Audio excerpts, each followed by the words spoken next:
바벨론 효과라는 제목으로 하나님 말씀을 전하겠습니다.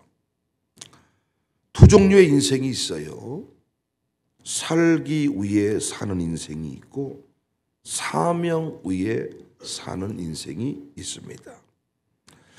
이렇게 말하면 모든 신자들은 다 사명 위에 산다라고 합니다.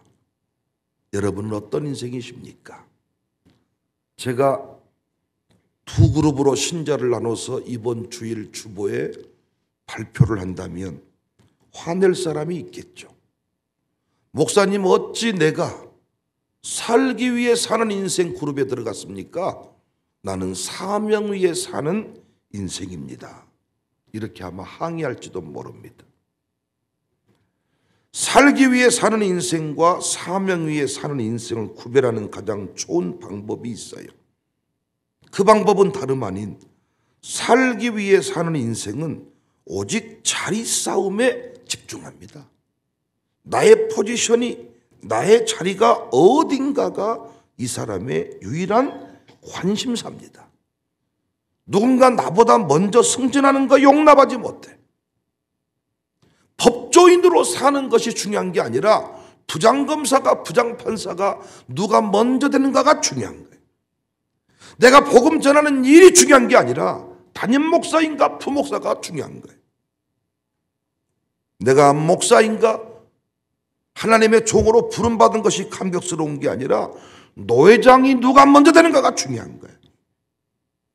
그래서 명문대를 졸업한 법조인들이 의외로 열등감, 상처가 많다고 합니다. 상류층에 올라갈수록 열등감, 상처가 많다고 합니다. 그들은 승진을 위해서라면, 높아지는 일을 위해서라면, 자기 자리를 지키는 일을 위해서라면 TV나 영화에 나오는 그 못된 짓을 실제로 한다고 합니다. 하지만 사명 위에 사는 인생은 자리에 연연하지 않습니다. 며칠 전에 우리 장로님들과 조금 진지한 이야기를 나누었어요. 누군가가 우리 교회가 너무 힘들다, 쉽게 가자라고 얘기한다면 간단히 제가 정리해 드릴 수 있습니다. 일단 세대통합센터를 없앱니다. 그리고 은혜체풀을 없앱니다. 그러면 통합체풀 이 건물만 남겠죠. 제가 부임했을 때 목회를 시작했던 이 건물, 센터 없앴으니까 학교 없어질 것이고, 센터 없앴으니까 기업 없어질 것이고, 은혜체풀 없앴으니까 기도회 같은 거 안 할 것이고, 이제 이 건물만 남았으니까 예배하고 설교하고 보통 교회가 하는 그 평범한 목회 현장으로 돌아가겠죠. 그럼 부채도 다 정리되고 교인은 그야말로 편해질 것입니다. 예배만 나오면 되니까. 그러나 백목사는 재미가 없어질 것이고 존재의 이유가 없을 거니까 이 교회를 떠나겠죠. 그러면 이제 진짜 이 교회 본 건물과 교인만 남을 겁니다.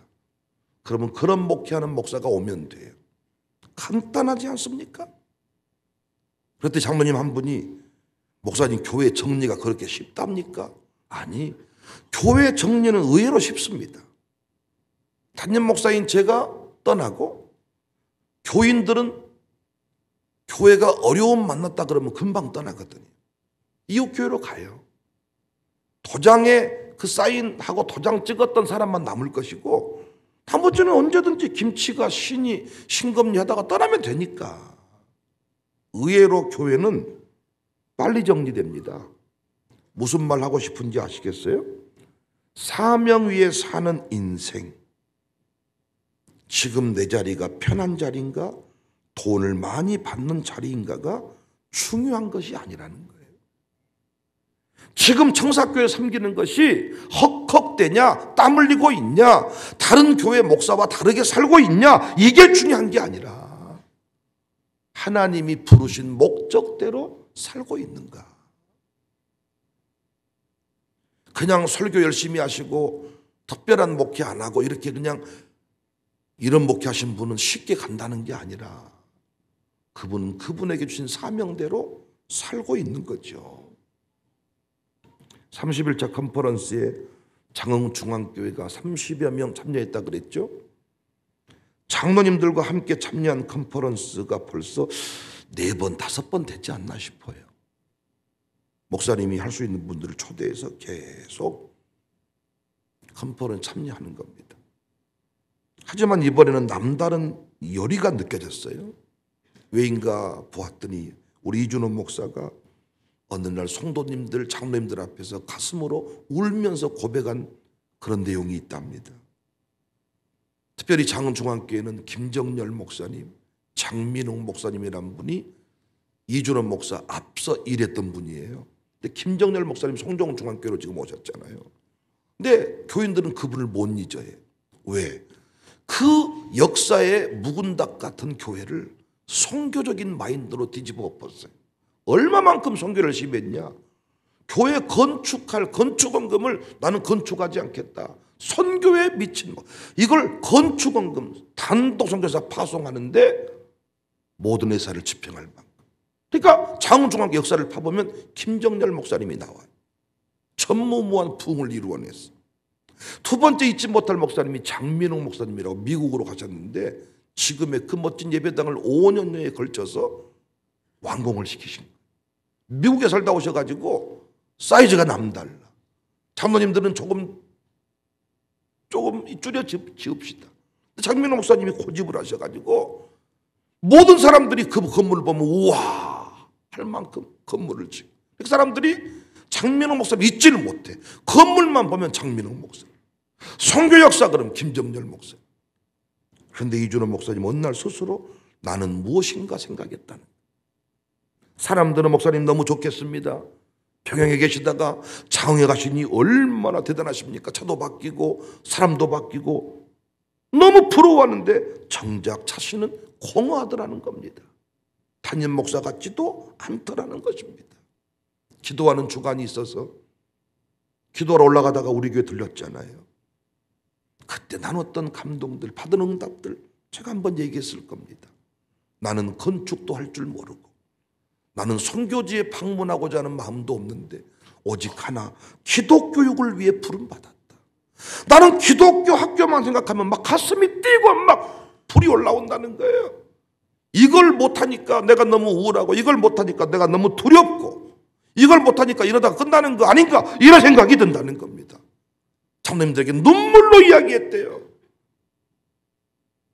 기독교 학교를 해야 내가 이 교회 담임 목사입니다. 이 학교 하도록 도와주십시오. 장로님들의 마음이 너무 강하게 움직이기 시작한 거예요. 적극적으로. 그전까지는 그냥 목사님 하고 싶은가 보다 해야 되겠지 이랬다가 이제는 정말 안 되겠구나. 진짜 해야 되겠구나. 이러다 우리 목사님 죽겠구나.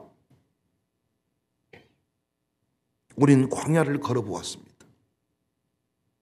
죽음의 태양이 내려쬐는 곳입니다. 10분만 버스에서 내려서 걸으면 곧 죽음을 생각하는데요. 쓰러져 버릴 수 있대요. 우리가 그 경험했습니다. 강렬한 태양입니다. 그런데 왜 하나님은 택한 백성을 광야로 인도하십니까? 하나님이 친히 그 이유를 말씀하십니다. 신명기 8장 2절에 내 하나님 여호와께서 이 40년 동안에 내게 광야길을 걷게 하신 것을 기억하라. 이는 너를 낮추시며 너를 시험하사 내 마음이 어떠한지 그 명령을 지키는지 지키지 않는지 알려 하십니다.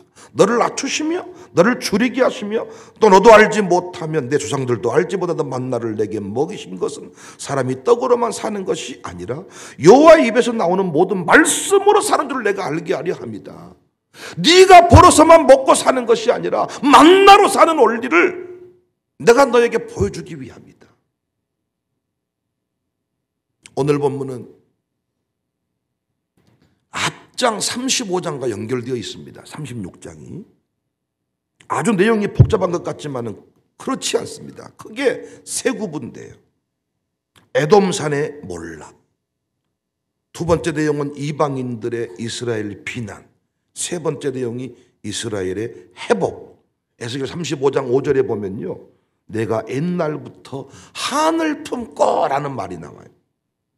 에돔 족속들이 그만큼 이스라엘 백성들을 미워하고 시기했다는 이야기입니다. 여기 등장하는 에돔 사람들은 이스라엘의 형제 나라였고 이스라엘 백성들에게 핏줄로 가장 가까운 사람들이었습니다. 이들은 세일산에 정착해서 나름대로 성공을 했어요. 그곳에서 아주 좋은 성을 만들고 지식적으로도 뛰어난 나라를 만들었습니다. 그런데 이들이 왜 옛날부터 한을 품었다는 이야기입니까? 이렇게 열심히 살았는데도, 자기들이 실력이 있는데도 이스라엘 백성들, 하나님이 구별하여 세운 이스라엘 백성들을 이길 수가 없어요. 그의 가슴에 한이 품어진 거예요. 그래서 그들이 한 품고 소원했던 것이 뭔 줄 아십니까? 이스라엘아 망해라. 그런데 이스라엘이 망했네요. 그들이 기뻐합니다. 스스로 생각했을 것입니다. 이제는 내가 최고가 될 거다. 최고의 산이 될 거다. 웃기는 소리죠.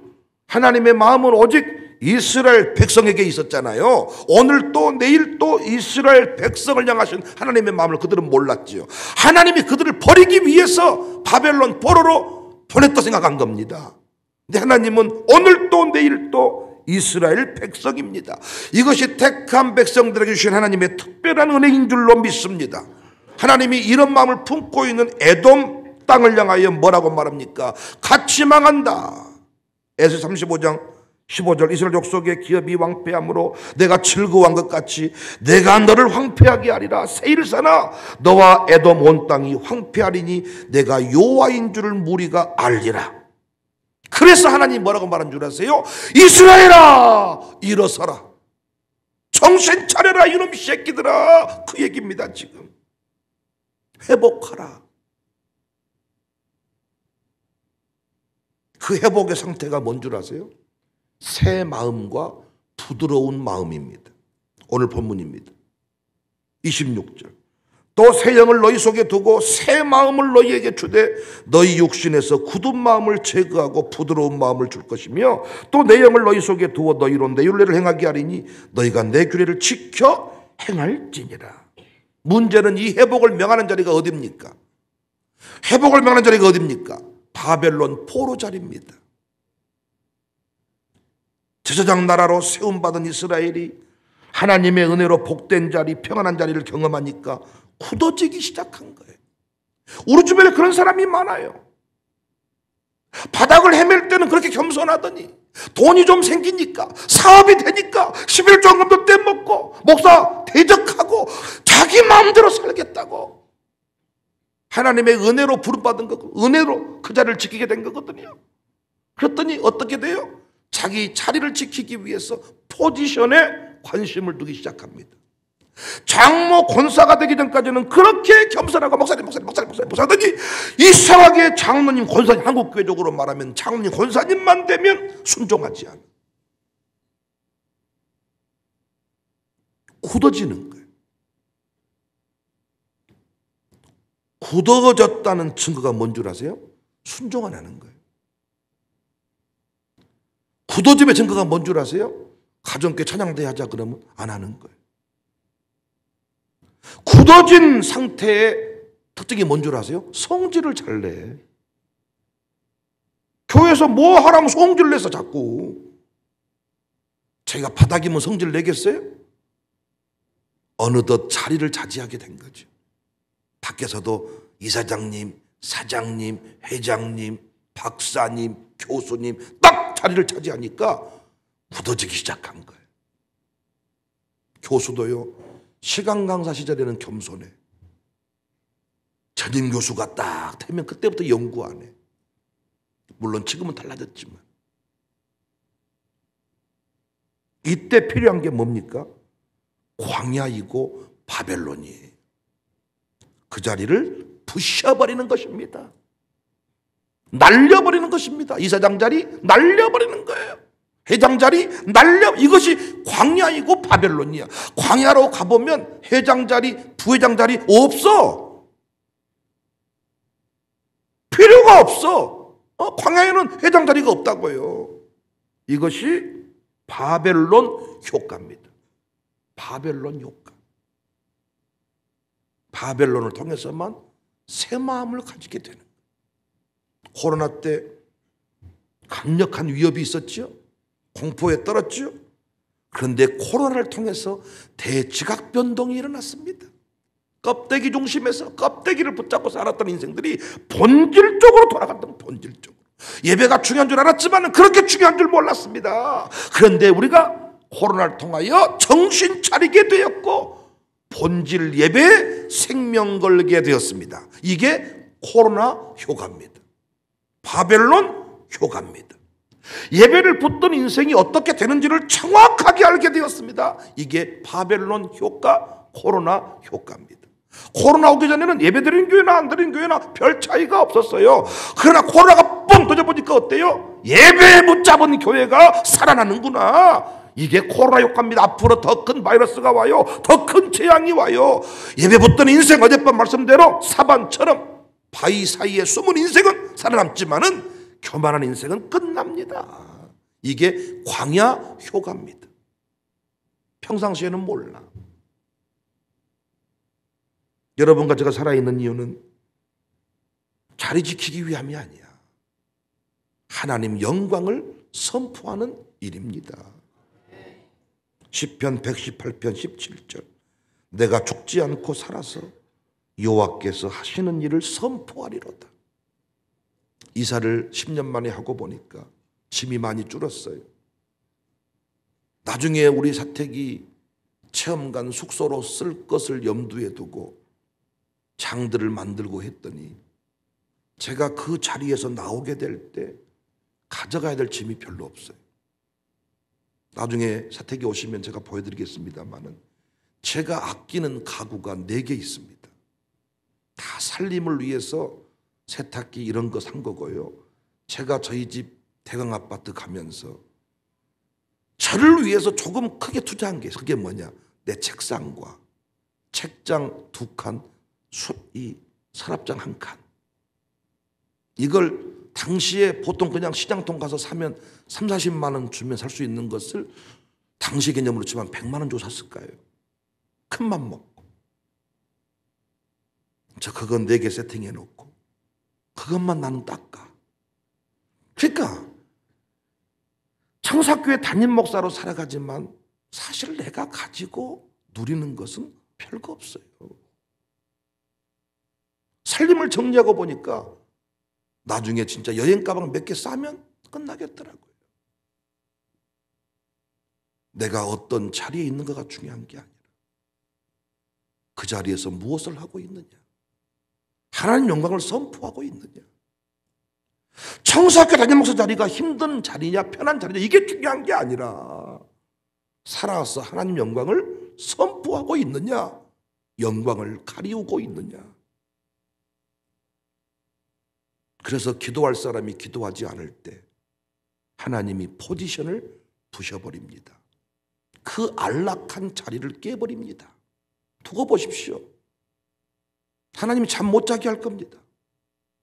자식 때문에 잠 못 자게 할 겁니다. 우리가 이 땅에 살아가는 것은 편안함을 추구함이 아닙니다. 편안함과 평안은 달라요. 진짜 편한 길을 원한다면 천국 가셔야 돼요. 천국 가시면 진짜 편안할 겁니다. 땀 흘릴 일이 없습니다.